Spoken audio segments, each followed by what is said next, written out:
बुद्धिमान राजा और राजकुमारी। सालों पहले सूर्यगढ़ नाम के राज्य में एक न्यायप्रिय राजा राज करता था, जिसका नाम था राजा अर्जुन प्रताप। उसकी समझदारी और चतुराई की चर्चा दूर दूर तक थी। अपने राज्य में आज तक उसने न तो किसी कमजोर व्यक्ति के साथ अन्याय होने दिया और न ही किसी भी आरोपी को बिना उसकी बात सुने सजा सुनाई। उसके राज्य में हर कोई उससे खुश था।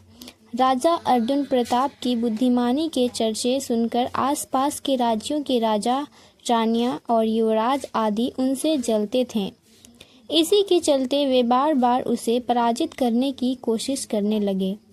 वे लोग अक्सर राजा अर्जुन की बुद्धिमत्ता की परीक्षा लेने के लिए नए नए तरीके खोजते। कभी कोई अनोखा सवाल लेकर आता तो कभी कोई अजीब सा विवाद, लेकिन हर बार राजा दूसरे राज्यों के शासकों द्वारा ली गई परीक्षा में खरा उतरता। राजा ने हर तरह से अपने आप को योग्य साबित कर दिया था। एक दिन राजा की परीक्षा लेने के लिए चंद्रपुर राज्य की एक राजकुमारी आई।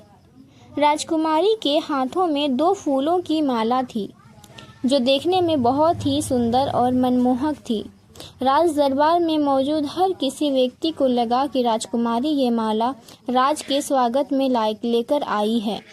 लेकिन राजकुमारी ने उन दोनों मालाओं को सभी को दिखाते हुए कहा, दोनों माला में से एक असली फूलों से बनी है और दूसरी नकली फूलों से। अगर राजा इसमें से असली माला को पहचान लेंगे तो मैं उनकी बुद्धिमत्ता के चर्चे खुद दूर दूर तक गाऊंगी।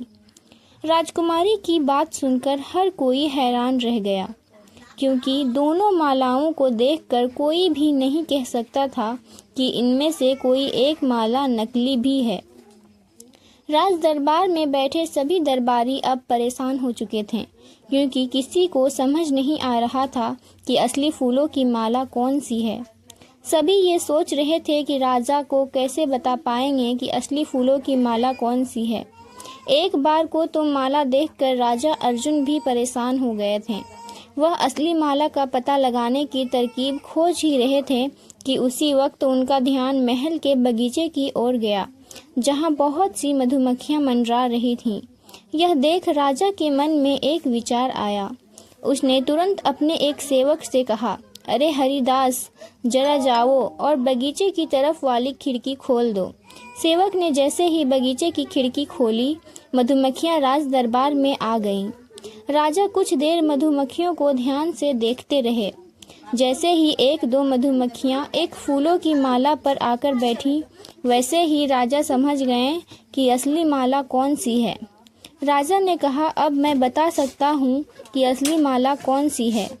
राजा ने उस माला की ओर इशारा किया जिस पर मधुमक्खियां बैठी हुई थीं। राजा की चतुराई देखकर राजकुमारी बहुत प्रसन्न हो गई और बोली, मान गए महाराज आपकी बुद्धिमत्ता को। यूं आपके ज्ञान के चर्चे दूर दूर तक नहीं हैं। आप में सच में वह गुण है जो बाकी राजाओं में नहीं होता। दरबार में मौजूद सभी लोग अब उनकी प्रशंसा करने लगे। सभी कहने लगे कि हर राज्य को आपके जैसे ही न्यायप्रिय और बुद्धिमान राजा की सच में आवश्यकता है। अगर आपको यह कहानी अच्छी लगी हो तो वीडियो को लाइक करें और ऐसे ही और कहानी देखने के लिए हमारे चैनल को सब्सक्राइब ज़रूर करें।